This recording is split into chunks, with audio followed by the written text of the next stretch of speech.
चलिए प्रार्थना करें कि प्रभु यीशु मसीह, धन्यवाद देते हैं प्रभु यीशु मसीह, आपके सम्मुख आते हैं और दिन भर की गलती भूल चूक जानी जानी भूलों को क्षमा करें प्रभु यीशु मसीह। हम आपका हृदय से धन्यवाद देते हैं, हृदय और मन को परखने वाले प्रभु यीशु मसीह, आपका नाम मुबारक हो प्रभु यीशु मसीह। आपकी दया, आपकी अनुग्रह, आपकी आशीष, आपकी बरकत हो प्रभु यीशु मसीह। जहाँ 2 या 3 आपके नाम पर इकट्ठे होते हैं उनके बीच में मौजूद होता हूँ प्रभु यीशु मसीह। आपका हृदय से धन्यवाद देते हैं, आपका नाम मुबारक कहते हैं। वचन का पढ़ना, सुनना, सुनाना आपकी हजूरी में कबूल हो प्रभु यीशु मसीह। हम अपनी समझ, अपनी बुद्धि, अपने विचारों को हटाते हैं प्रभु यीशु मसीह। आप आए और वचन में होते हुए हम सबसे बातचीत करें, सुनने वाले को भी बड़ी आशीष और बड़ी बरकत दी प्रभु यीशु मसीह। आपका धन्यवाद देते हैं और आपका नाम मुबारक करते हैं। आप वेलकम करते हैं प्रभु यीशु मसीह। आप आए और आशीषित करें, आपका नाम मुबारक हो प्रभु यीशु मसीह के नाम में मांगते हैं, आमीन आमीन। Hallelujah hallelujah. वचन निकालेंगे हम प्रकाशित वाक्य और उसका 1 अध्याय 9 और 10। हालेलुया। 9 और 10 निकाल लिए सर। हालेलुया। मैं यूहन्ना जो तुम्हारा भाई और यीशु के कलेश और राज और धीरज में तुम्हारा सहभागी हूँ, प्रभु के वचन और यीशु मसीह की गवाही के कारण पतमुस टापू में था। मैं प्रभु के दिन आत्मा में आ गया और अपने पीछे तुरही का सा बड़ा शब्द यह कहते सुना, प्रभु अपने वचन पर बहुत ऐसे आशीष से बरकत दीजिए। प्रभु यीशु मसीह, हम आपका हृदय से धन्यवाद देते हैं प्रभु, और आपका नाम मुबारक कहते हैं प्रभु। आप आए और वचन में होते हुए आप हमसे बातचीत करें। सारी टेक ओवर प्रभु यीशु मसीह आप अपने हाथों में लीजिए प्रभु यीशु मसीह, और आशीषित कीजिए प्रभु यीशु मसीह के नाम में मांगते हैं, आमीन आमीन। Hallelujah hallelujah. प्रभु का नाम मुबारक।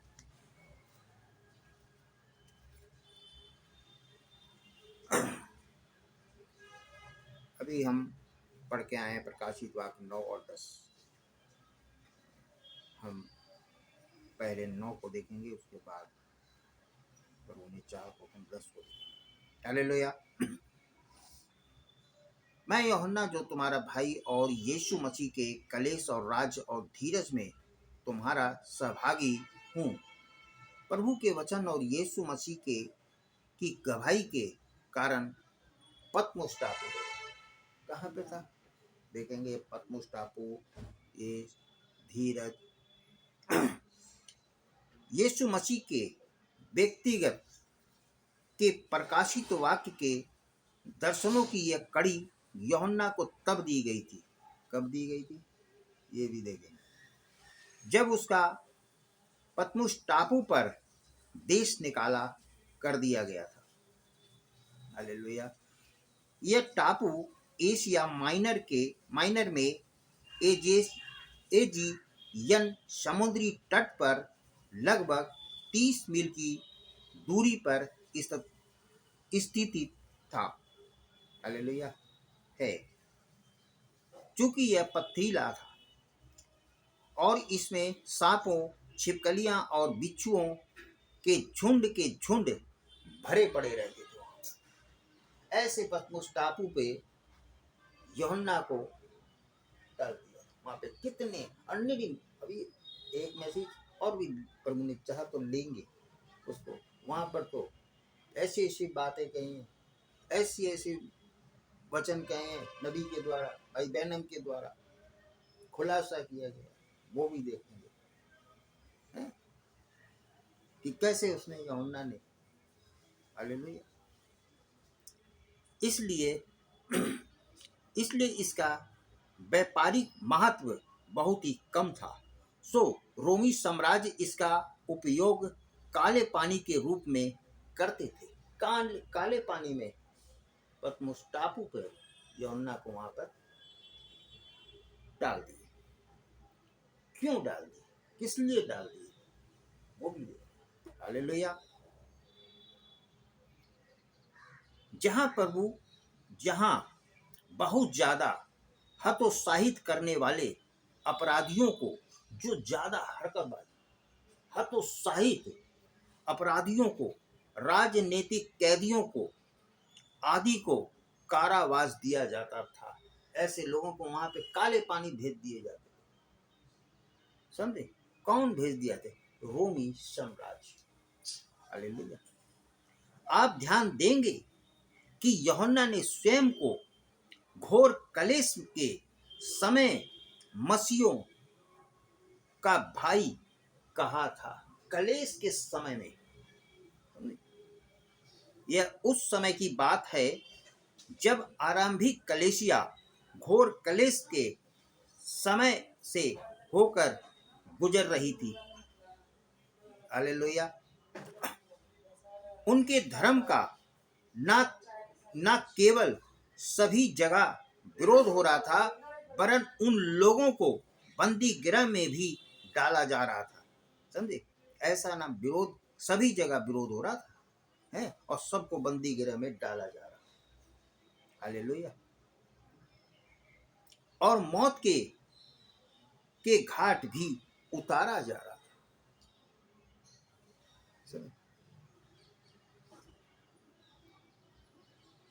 यूहन्ना दूसरे अल्पसंख्यक लोगों के जैसे प्रभु के वचन और यीशु मसीह की गवाही के कारण बंदी गृह का कष्ट सह रहा था। समझे? क्या? यीशु मसीह के गवाही के कारण, वचन के कारण कष्ट सह रहा था। आज किसी की दम है कष्ट सह है? हैं और कुछ है, थोड़ी सी परीक्षा आए और बैक, थोड़ी सी परीक्षा आए और पीछे हटे। यहाँ यूहन्ना क्या था? पढ़ो वचन। हालेलुया। जब उन्होंने यूहन्ना को बंदी बनाया था, देखो, बंदी बनाया था, तो उन्होंने उसे 24 घंटे के लिए गर्म खौलते तेल में उबाल कर मारने का व्यर्थ प्रयास किया था। इसका मैसेज लेंगे प्रभु ने चाहा तो, और भी इसका उस मैसेज में खुलासा है। समझे? व्यर्थ प्रयास कर रहे थे हैं। इस पर क्रोधित और शक्तिहीन अधिकारियों ने उसे एक जादूगर के रूप में पतमुस पर कारावास दे डाला था। लेकिन प्रभु ही उसके साथ था और प्रभु ने ही उसे बचा कर रखा था। चाहे तुम उसे तेल में डाल दो, चाहे उसे तुम बंदी गृह में डाल दो, जहां मर्जी हो उसे डाल दो। जब प्रभु किसी को बचाने पे आ जाए ना, तो वहां पे चलती किसी की भी नहीं चलेगी। कितनी भी कोशिश कर ले कि उसे मार दें या ये कर दें वो कर दें, उसकी दम नहीं है कि उसको छू ले। बचा के रखा था और उस टापू को छोड़ इफिसुस पहुंचे, जहां उसने फिर से अपनी मृत्यु तक याजक पद संभाले रखा था। मृत्यु तक आज याजक पद, पास्टर का पद बड़ी ईमानदारी से संभाल के रखा। हालेलुया। यूहन्ना को ये दर्शन 95 या 96 ईस्वी में 2 बरस के समयंत राल में मिले थे। समझे? 95 और 96 में मिले थे ये दर्शन। 2 बरस के समय ताल में मिले थे। वचन में पाए जाने वाले दर्शनों में से ये दर्शन सबसे अधिक अनोखे थे। बहुत से दर्शन मिले थे, है। इसका दूसरा भाग भी प्रभु ने चाहा तो लेंगे, इसका दूसरा भाग भी है। हालेलुया। यह संपूर्ण पुस्तक प्रतीकों में लिखी गई है। यही कारण है कि यह अधिक आलोचना और विवाद का लक्षित केंद्र है। हालांकि इस पर प्रभु की मोहर है। समझे? इस पर किसकी मोहर है? प्रभु यीशु मसीह की मोहर है।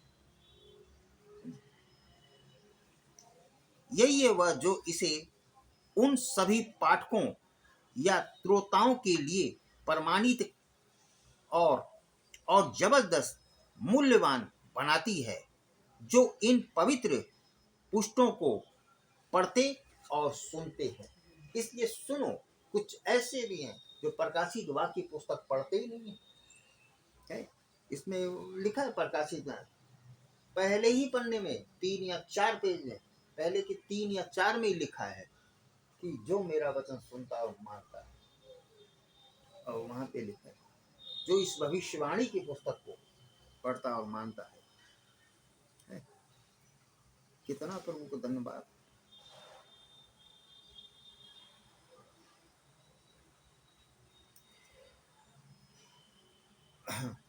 प्रकाशित वाक्य 1:10 देखेंगे। मैं प्रभु के दिन में आत्मा में आ गया और अपने पीछे तुरही का सा बड़ा शब्द यह कहते सुना। अब क्या सुना? देखेंगे। हालेलुया। मैं आत्मा में आ गया। मैं प्रभु के दिन आत्मा में आ गया, तो हम देखेंगे कि आत्मा में आ गया। क्या यह बस सुंदर तस्वीर नहीं है? ओ मुझे तो ये अच्छा लगता है, मुझे तो ये अच्छा लगता है। आप बस उन शब्दों को संपूर्ण मसीह जीवन कह सकते हैं। यदि हम मसीहों के जैसे ही जीवन व्यतीत करने जा रहे हैं, तो हमें उसकी आत्मा में ही रहना है। अगर मसीह का जीवन अगर व्यतीत करने जा रहे हो,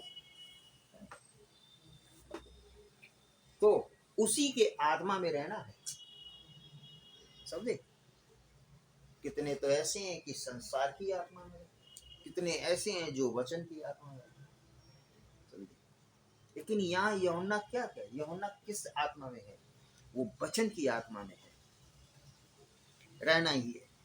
यूहन्ना यहाँ पर अपनी निज आत्मा में रहने के विषय में नहीं कह रहा है। इसने तो उन दर्शनों को नहीं उभारा होगा। इसके लिए तो प्रभु का आत्मा ही होना आवश्यक है। इसके लिए हमारे साथ भी प्रभु का आत्मा होना आवश्यक है। कितनी जरूरी है प्रभु यीशु मसीह का आत्मा, प्रभु यीशु मसीह का वचन हमारे और तुम्हारे अंदर रहना कितना आवश्यक जरूरी है। अन्यथा हमारे समस्त प्रयास व्यर्थ ही होते हैं। अगर प्रभु का आत्मा नहीं है तो जीवन व्यर्थ है। पौलुस ने कहा था, मैं आत्मा में प्रार्थना करूंगा, मैं आत्मा में गाऊंगा, मैं आत्मा में जीऊंगा। समझे? यहाँ क्या है? प्रार्थना, गाऊंगा और आत्मा में जीऊंगा। यदि कोई भी भली बात जो मेरे पास आएगी, उसे आत्मा के द्वारा ही प्रकट होना होता है। एक भली आत्मा है जो प्रभु यीशु मसीह का वचन है, अच्छी बातें हैं जो कहां से आएंगी? प्रभु यीशु मसीह से। समझे? ये कहां से आएंगे? प्रभु से। अच्छी आत्मा वचन के द्वारा उसकी पुष्टि होनी होती है। देखो कि ये वचन के द्वारा बात कर रहा है, देखो, समझो, जानो है। और उन फलों से जो उसकी गवाही देते हैं पहचान होनी होती है। इस चीज की वचन की जो गवाहियां देते हैं, जो वचन बोलते हैं, उसकी पहचान किससे होनी चाहिए? वचन से होनी चाहिए। क्या ये वचन से बात कर रहा है? क्या ये मैसेज से बात कर रहा है? ये फलाना फलाना तो बात नहीं कर रहा है। ठीक जैसे यूहन्ना को इन जबरदस्त प्रकाशनों को सीधे सीधे ही यीशु से ग्रहण करने के लिए आत्मा में होना आवश्यक था। सीधे सीधे ग्रहण करने प्रभु की आत्मा की शुद्ध कितनी जरूरत है, आत्मा में होना।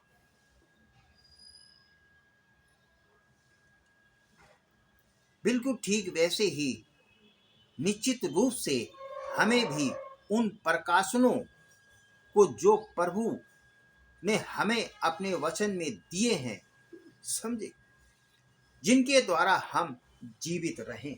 आज प्रकाशन की बहुत जरूरत है? वचन तो सीधा सीधा सब ही पढ़ लेंगे, है, अगर उसका प्रकाशन नहीं है तो कुछ नहीं है। इसलिए वचन का प्रकाशन होना बहुत जरूरी है। यूहन्ना आत्मा में आ गया, प्रभु ने कुछ कहा तो वो आत्मा में आ गया। इसलिए हमें भी प्रभु का वचन सुन के आत्मा में आ जाना है, प्रकाशन के द्वारा। कोई भी पढ़ देगा वचन, ऐसे तो कोई भी पढ़ देगा। चलो, जिसके द्वारा जीवित रहें, प्रकाशन होगा, वचन होगा तो जीवित रहोगे। सही, ठीक है। समझने के लिए आत्मा में होना आवश्यक है। आज वचन को समझने के लिए हमें सबको कितनी आत्मा में जरूरत है, आत्मा में रहना कितना जरूरी है। आत्मा को परखो, क्या ये प्रभु की ओर से है या नहीं? क्या वचन नहीं लिखा है? हालेलुया। क्योंकि यह ठीक एक ही आत्मा है, एक ही आत्मा है, और वो है प्रभु यीशु मसीह की आत्मा। समझे? आप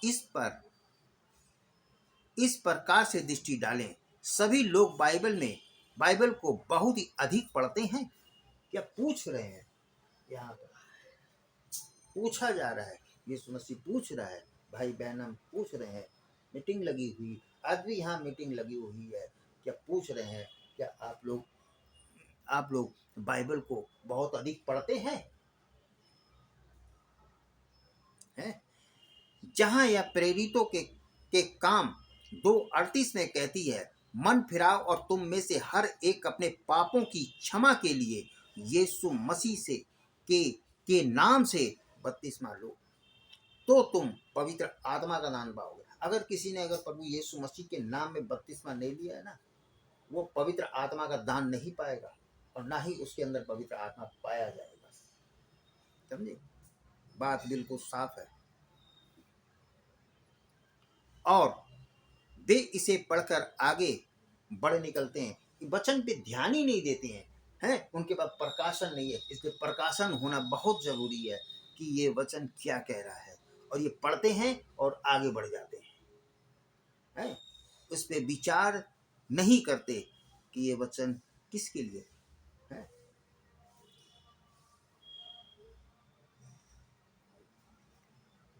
वे इसे नहीं देखते हैं, देखते ही नहीं है कि वचन में क्या कहा जा रहा है, क्या बोला जा रहा है, कुछ नहीं देखते। यदि उन्होंने इसे आत्मा में आकर देख लिया होता, समझे, देख लिया होता आत्मा में आके, है वचन लिखा है, प्रकाशन आत्मा में देख लेना चाहिए।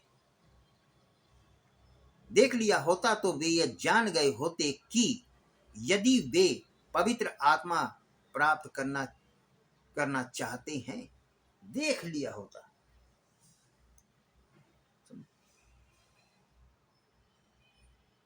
तो उन्हें प्रायश्चित करने और प्रभु यीशु मसीह के नाम में बपतिस्मा लेने की आवश्यकता है।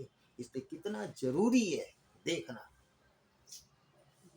समझे, कि बपतिस्मा सिर्फ प्रभु यीशु मसीह के नाम में है, ना कि पिता, पुत्र और पवित्र आत्मा के नाम से। लोग ऐसे ही बपतिस्मा दे रहे हैं, लेकिन नाम प्रभु यीशु मसीह है। जब प्रभु यीशु मसीह का इस पृथ्वी पे जन्म हुआ था तो कहा गया था, स्वर्गदूत ने कहा था तो इसका नाम यीशु रखा।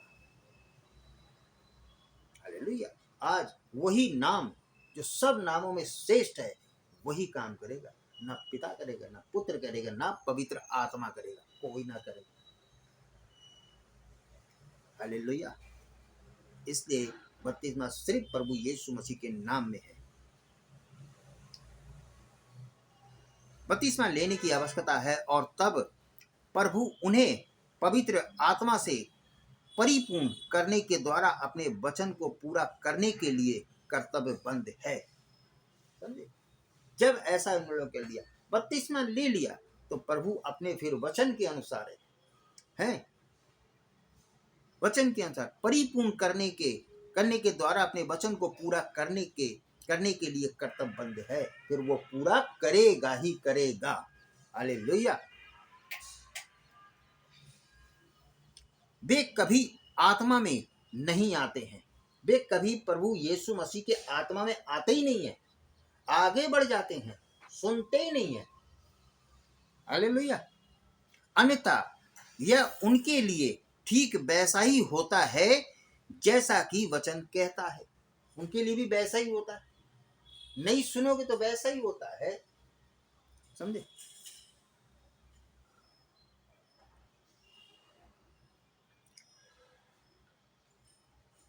वैसा ही होता है जैसा कि वचन कहता है। प्रभु से उसके आत्मा के द्वारा मिलने वाले प्रकाशन के लिए प्रार्थना करें। समझे? प्रभु यीशु मसीह के प्रकाशन मिलने के लिए क्या करें? प्रभु यीशु मसीह से प्रार्थना करें। यह वह पहला कदम है, आत्मा में आ जाओ। समझे? आइए मैं बस एक उदाहरण का उपयोग करता हूं। मान लीजिए आपको चंगाई की आवश्यकता है। समझे? भाई बैनम क्या कह रहे हैं? समझे? वचन क्या कहता है? खैर, हम सबों ने इसे अनगिनत बार पढ़ा है। प्रभु जब इसे पढ़ रहे थे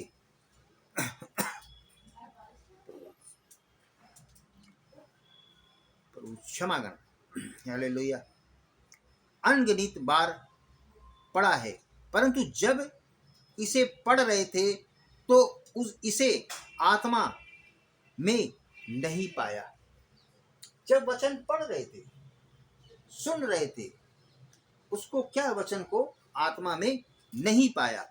क्या हमने प्रभु से उसका आत्मा मांगा? कभी मांगा है कि वह हमें इसकी असली सच्चाई दिखाए? प्रार्थना करके ऐसा मांगा?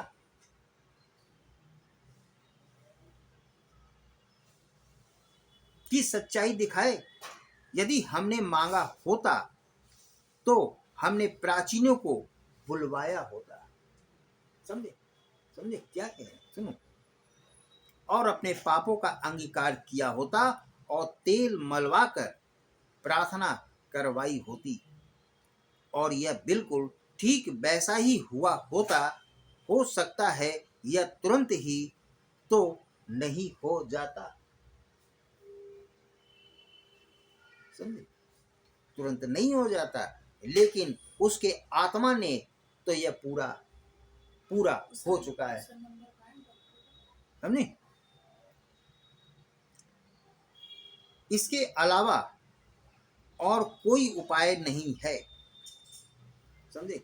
जब प्रार्थना हो गया, बीमारों के लिए प्रार्थना हो गई, तो यहाँ लिखा है कि तुरंत तो नहीं हो जाता। सब्र करो, विश्वास करो। विश्वास करने वालों के लिए सब कुछ हो सकता है।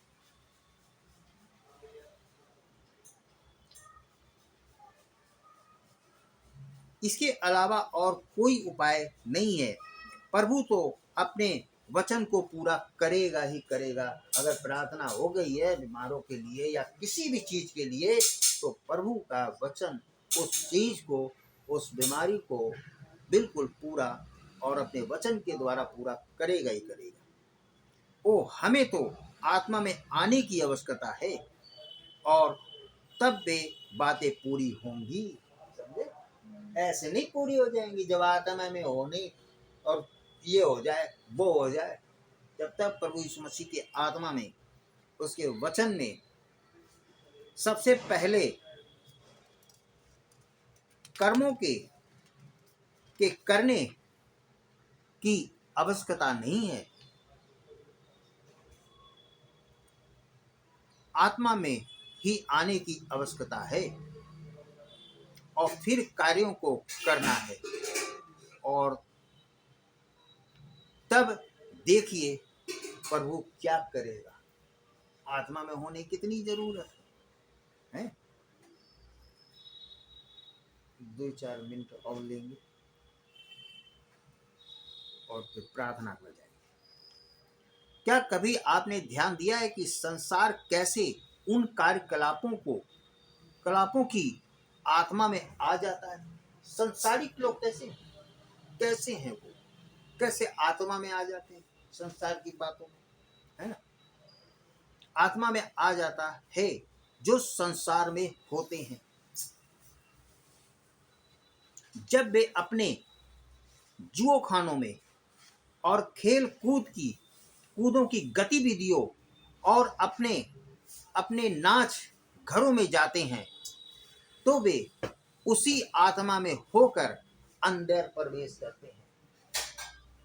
समझ जाओ, जुआ खाना, ये खाना, वो संसार की बात, उसी आत्मा में आने हैं, उसी आत्मा में प्रवेश करते हैं।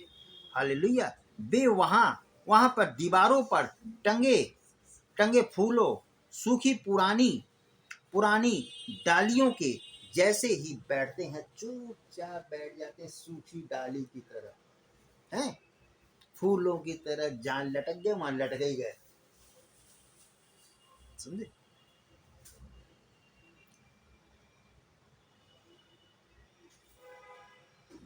समझे? वे वहां पर दीवारों पर टंगे सूखी फूलों और पुरानी डालियों के जैसे नहीं बैठते हैं, वे तो उन कार्यकलापों का ही एक अंग बन जाते हैं। बस उन्हें वही करने को, समझे?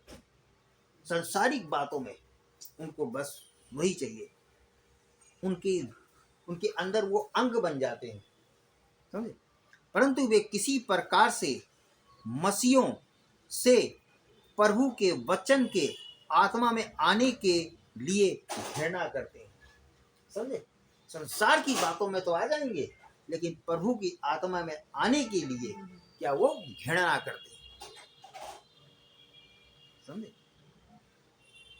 और वे हमें हठ धर्मी और पाखंडी कहते हैं। हमारे प्रति अपनी घृणा और नापसंदी दिखाने के लिए वे कोई कोर कसर बाकी नहीं छोड़ेंगे, बाकी कोई कसर नहीं छोड़ेंगे उनके, मगर आप उन बातों पर ध्यान ना दें जो कर रहे हैं, करने दो उन्हें, लेकिन उन सब बातों पर आप ध्यान ना दें, यह जानकर कि ये बातें कहाँ से आती हैं। अक्सर तो वचन नहीं कह रहा है कि ये सब बातें कहाँ से आ रही हैं, किधर से आ रही हैं ये सब। हालेलुया। आप इसकी आशा कर सकते हैं, बस आगे बढ़ते रहें और आराधना की आत्मा में आ जाए। हालेलुया। आगे, हमारी आत्मा साफ सुथरी है। ये जो आत्मा जो प्रभु यीशु मसीह ने दिया, कि ये आत्मा हमारी साफ सुथरी है या तरोताजा है, या असली है या नकली है? यह सौभाग्य और गंभीर है, किंतु और किसी से नहीं, वरन प्रभु के आनंद से भरी हुई है। सबसे बड़ी बात यह है,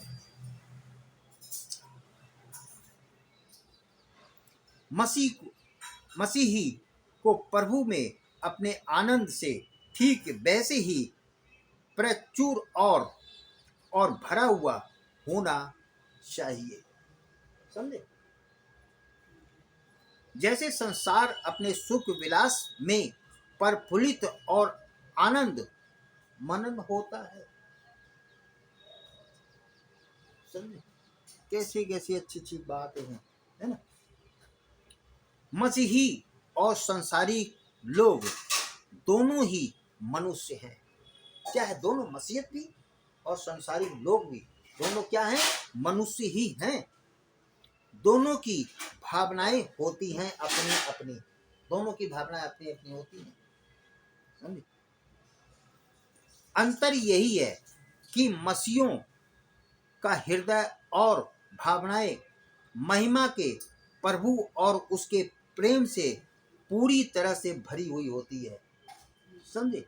ये प्रभु के लोग, उनके हृदय, उनकी आत्मा है उसके प्रेम से भरी हुई होती है, जबकि सांसारिक मनुष्य अपने शरीर को ही संतुष्ट करता है। जो संसारिक व्यक्ति है क्या करेगा? अपने ही शरीर को, अपने ही को संतुष्ट करेगा। अब ये कहता है कि यूहन्ना प्रभु के दिन आत्मा में आ गया। आज यूहन्ना प्रभु के दिन आत्मा में आ गया है, तो हमें और तुम्हें सबको कैसे आत्मा में आना? ओ मेरे खुदा, यहाँ पर वह एक पद है जो सचमुच में कुछ मत भेद उत्पन्न करता है। ऐसा करने की आवश्यकता तो नहीं है, या ऐसा होना तो नहीं चाहिए, लेकिन कुछ है जो वह नहीं देखते हैं, जो सचमुच में वचन कहता है। वो चीज देखते ही नहीं कि वचन क्या कह रहा है। आगे बढ़ जाना, समझे? आगे नहीं बढ़ना, हमें वचन पे ही रहना, प्रभु की आत्मा में रहना है। समझे? जैसे यूहन्ना आत्मा में था, हमें और तुम्हें भी आत्मा में रहना है। हम यहीं तक रखेंगे, प्रभु ने चाहा तो आगे देखेंगे। हालेलुया। चलो प्रार्थना करें। चलो प्रार्थना। प्यारे प्रभु यीशु मसीह, में आपके हृदय से धन्यवाद देते हैं। प्रभु यीशु मसीह, आपने वचन में होते हुए हमसे आपने बातचीत की। प्रभु यीशु मसीह, हम आपका धन्यवाद देते हैं। कैसे हमें आत्मा में रहना चाहिए प्रभु यीशु मसीह, हम आपका हृदय से धन्यवाद देते हैं। प्रभु हर पल, हर समय, हर सेकंड आपकी आत्मा में रहें प्रभु यीशु मसीह। चाहे हम काम करते हों या बिजनेस करते हों, जो कुछ भी करते हों प्रभु यीशु मसीह, आपकी आत्मा में बने रहें। आप दया करें और आशीषित करें प्रभु यीशु मसीह। हम आपका हृदय से धन्यवाद देते हैं और आपका नाम मुबारक हो। जितने सुन रहे हैं प्रभु यीशु मसीह, और जितने बैठे हैं यहाँ पर प्रभु यीशु मसीह, उन सबको आशीष और बरकत दे। जो नहीं बैठे उन्हें बैठने का अनुग्रह दे प्रभु यीशु मसीह, ताकि आपका वचन उनके जीवनों को सुधारे प्रभु यीशु मसीह। हम आपका हृदय से धन्यवाद देते हैं और आपका नाम मुबारक कहते हैं। बीमारों के लिए प्रार्थना करते हैं प्रभु यीशु मसीह। जो कोई भी बीमार और परेशान और दिक्कत में है प्रभु यीशु मसीह, आप उन्हें संपूर्ण चंगाई दीजिए और अपनी महिमा के लिए इस्तेमाल करें प्रभु यीशु मसीह। धन्यवाद देते हैं और आपका नाम मुबारक कहते हुए उद्धारकर्ता प्रभु यीशु मसीह के नाम में मांगते हैं, आमीन आमीन। ऐ हमारे बाप, आप जो आसमान में हैं, आपका नाम पवित्र माना जाए, आपका राज्य आए, आपकी मर्जी जैसे आसमान में पूरी होती है जमीन पर भी हो। हमारे प्रतिदिन की रोटी हर दिन हमें दिया कर, और जिस प्रकार हमने अपने कसूरवारों को माफ़ किया है, आप भी हमारे कसूरों को माफ़ फरमाएं। हमें आजमाइश में ना लाएं, बल्कि बुराई से बचाएं, क्योंकि बादशाह, कुदरत और जलाल हमेशा आपका ही है। आमीन आमीन। बोलो यीशु मसीह की जय। प्रभु आपके साथ। आमीन। हालेलुया।